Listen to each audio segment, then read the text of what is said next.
des dieux grecs dans les symboles et les marques, c'est-à-dire de vêtements, de voitures, ainsi de suite, de votre quotidien. Parce qu'il y a des personnes qui sont dans des religions bizarres. De toute façon, toutes les religions sont bizarres.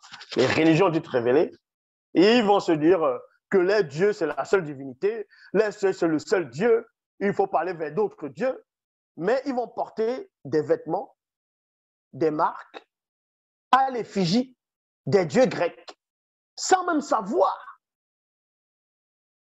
Ils vont dépenser les sous pour porter les habits avec l'effigie d'autres divinités, et ils vont aller faire la prière avec ces habits, et ils vont vous dire que leur Dieu à eux est le Dieu unique, qu'il ne faut pas associer les dieux avec d'autres, soi-disant idoles ou divinités. Mais ils portent les effigies des dieux grecs. Première ici, vous avez déjà entendu parler de la marque de Nike. Normalement, on ne dit pas Nike. Nike, on va dire ça en anglais, mais c'est Nike. C'est pour ça qu'en français, quand quelqu'un va lire, il va dire « Ah, Nike ». Les gens vont rire, on dit Nike. Non, Nike, c'est en anglais. Donc, la marque de Nike, c'est Nike. Et Nike, dans la mythologie grecque, est la fille du géant Pallas. Je répète, la marque de Nike. Vous voyez Nike, là, comme ça, là. Nike, les chaussures Nike, les trucs Nike. Vous aimez les Nike, vous portez avec les jogging, vous allez prier, vous allez prier vos faux dieux, alors que vous portez même les vêtements sur l'effigie d'une déesse. Donc, elle s'appelait Nike dans la mythologie grecque. Elle est la fille du titan, Pallas, et de la rivière Styx. Vous voyez le Styx, où on fait passer les morts. Donc, l'union du titan, Pallas, et de la rivière Styx a donné naissance à Nike. Maintenant, ils vont prendre le symbole de cette déesse pour faire le logo de Nike. Et Nike, maintenant, le logo de Nike, c'est l'aile. C'est l'aile qui va représenter, c'est une partie d'aile de cette déesse-là. On va aller. Et du fleuve Nike, Styx plutôt, qui traverse les enfers. C'est la déesse de la gloire. Donc, cette déesse-là était la déesse de la gloire. Elle est la sœur. Cette déesse avait des frères. Donc, parmi ses frères, il y a celui qu'on appelle Kratos. Kratos qui est la puissance. C'est pour ça que dans les jeux vidéo, si c'est World of, si c'est quoi, un truc de guerre, il y a Kratos, celui qui est. Ils vont le représenter comme ça. Hein. Dans les jeux vidéo, il est gris avec une bande rouge. Donc, vous savez, il représente la force brute, tout ça là, parce que c'est Arès. Il avait fait des incantations à un moment donné dans certains récits des jeux vidéo. Arès lui a donné le pouvoir. Donc, Kratos, maintenant, son but, c'est il détruit, il monte, il monte. Et on vous dit ici, la forme des ailes de cette déesse a été reprise et simplifiée par l'entreprise américaine Nike, qui l'utilise comme logo actuellement. Là, vous portez les Nike, les vêtements Nike, les jogging Nike, et vous dites que votre Dieu est le seul Dieu, le Dieu unique, et vous portez les vêtements d'une déesse, l'effigie d'une déesse, et vous êtes content. Vous dites que vous portez la marque. Vous êtes tous toujours dans l'influence des dieux grecs. Il y a maintenant Versace. Donc, ils vont dire Versace. Vous connaissez cette marque-là, la marque Versace. C'est une entreprise italienne de mode de luxe. Et dans la mythologie grecque, c'est l'effigie de la Méduse. Où est la Méduse? Parfois, Méduse a appelé aussi la Gorgone. C'est qui fut terrassée par Persée, fils de Zeus. Parce que Persée a terrassé la Méduse, a coupé la tête de la Méduse, donc il y a la Gorgone, Médusa, et c'est elle Versace. Et l'histoire de la Méduse, c'était quoi? Cette Méduse, parce qu'il y avait plusieurs, bon, dans d'autres récits grecs, c'est un groupe on va dire de trois femmes. Pas celles qui ont avec l'œil pouvoir, non. c'était une prêtresse d'Athéna. C'était une prêtresse d'Athéna. Donc, elle vénérait Athéna, elle travaillait pour Athéna. À un moment donné, Poséidon, donc Neptune, donc chez les Grecs, Poséidon, a violé cette prêtresse-là. Et a violé cette prêtresse, et Athéna, ça l'a énervé. Athéna a pris cette prêtresse pour dégoût, donc du coup, elle a lancé une malédiction sur cette prêtresse-là. Elle est devenue la Méduse. Ça veut dire que tout homme qui la regarderait va être figé, devenu statue de sel. C'est pour ça qu'elle s'est enfuie là. Et ça, c'est la marque de Versace. Vous pouvez vérifier. Hein. C'est la tête d'une femme avec les cheveux de serpent. C'est Méduse. Tout ça, c'est dans la mythologie grecque. Et ce sont les marques que vous achetez cher. Vous dites, oh ouais, je porte la marque. Vous voyez? Vous êtes là, vous adorez les fautes dessus, sur les effigies. Vous vous dites que vous êtes dans la vérité. Vous êtes dans quelle vérité? N'importe quoi. Et aussi, il y a aussi NBC. NBC, c'est le logo du paon. Le logo du paon dans NBC.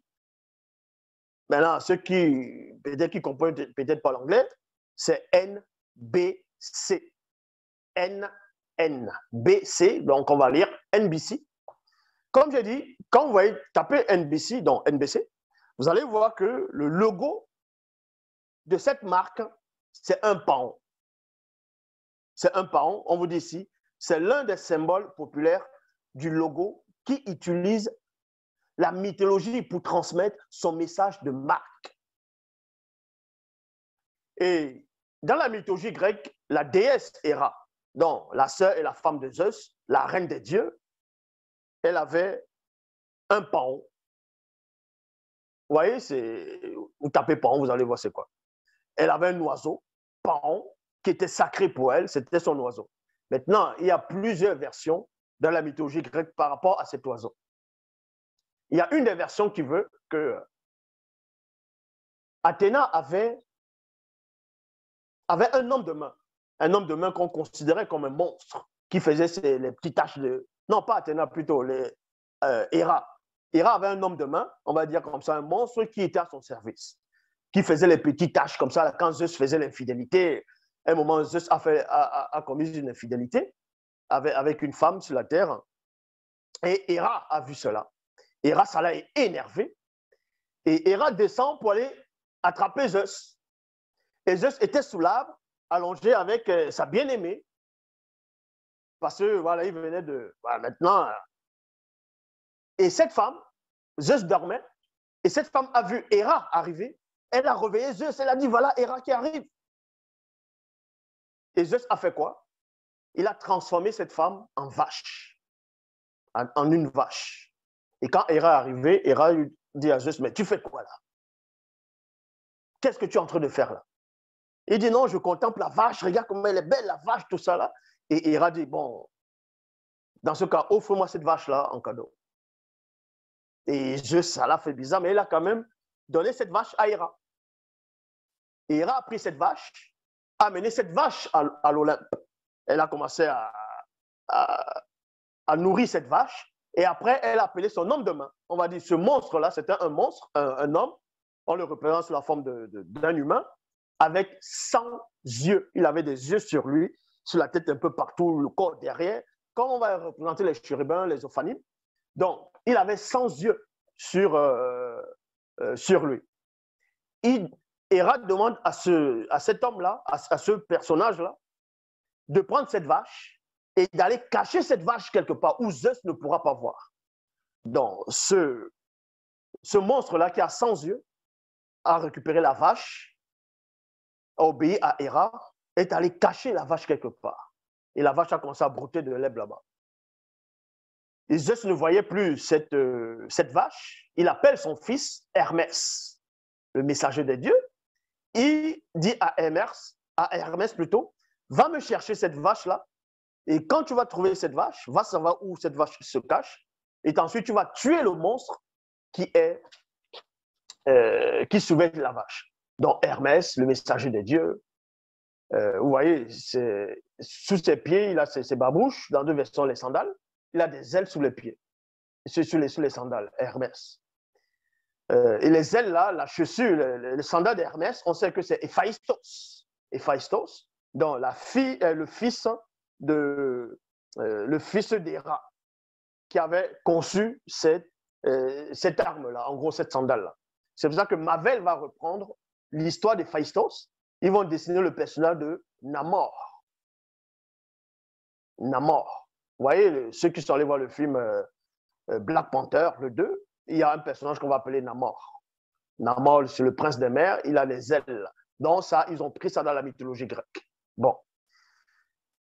Hermès maintenant, non, oui, Hermès maintenant va descendre, il va parcourir la terre, il va parcourir tout ça là, la Grèce, et il va trouver ce monstre-là, il va voir la vache.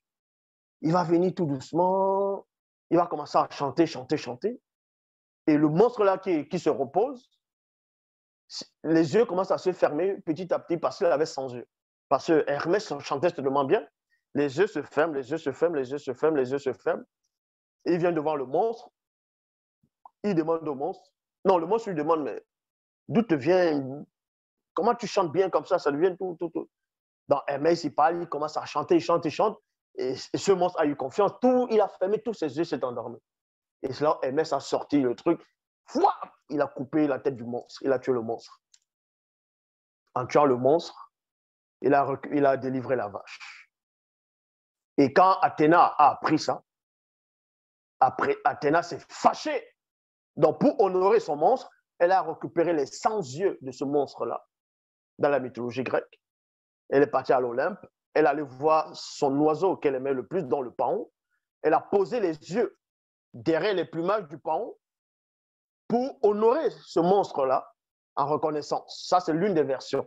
C'est pour ça que quand on dessine le paon, vous voyez, il y a des trucs qui représentent plein des yeux, selon leur explication dans la mythologie grecque.